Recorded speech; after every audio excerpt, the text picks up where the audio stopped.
Now, the more difficult problem is the children. How could God command that the children be killed because these are innocent? I mean, even in the Bible, it's not God that picks up the sword and plunges it through the living flesh of children until they die from the extreme physical trauma. It's the believers that do that. It's the Sy and the Eric Hovens of their day. Let me just tell you something. For hundreds and thousands of years, this kind of discussion would have been in most places impossible to have, or Sam and I would have been having it at the risk of our lives. Religion now comes to us in this smiley face, ingratiating way, because it's had to give so much ground, and because we know so much more. But you've no right to forget the way it behaved when it was strong, and when it really did believe that it had God on its side.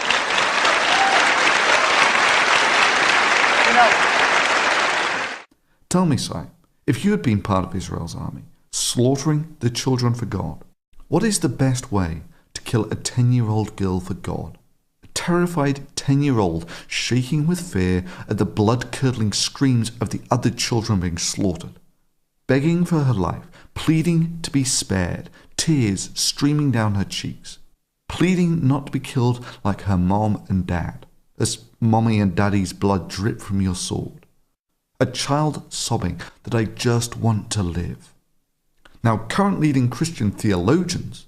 We have the privilege to interview Dr. William Lane Craig, a first-rate intellectual that is regarded by many as one of the greatest defenders of the Christian faith of our time. Are quite clear on this matter, that it would be absolutely immoral to spare the life of this child.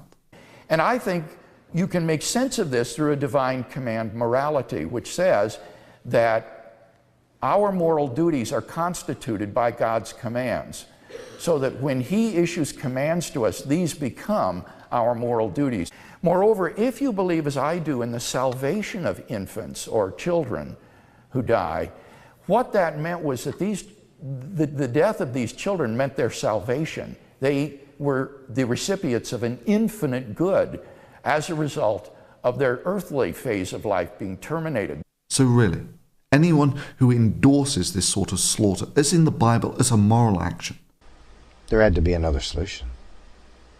The solution was to kill the children. And what did God do? What did He accomplish in doing so? Well, a military strategy that was successful.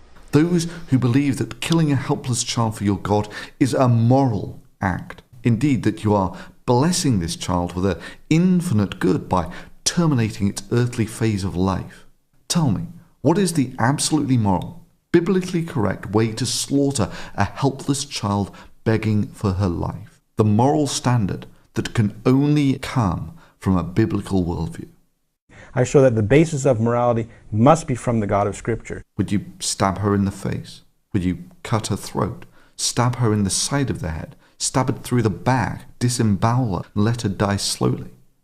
And after you've inflicted the mortal wounds and the life fades from her terrified eyes, do you feel joy knowing that in terminating this girl's earthly phase of life, you are blessing this girl with an infinite good?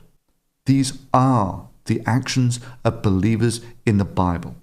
Actions supported and endorsed as absolutely moral, as proof that God exists because they're so absolutely moral, of modern Christian theologians.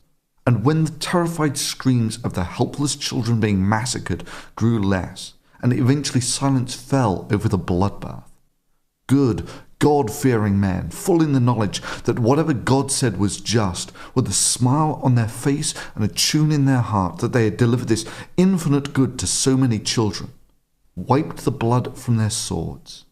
If you can justify this as good, is there anything left to call evil?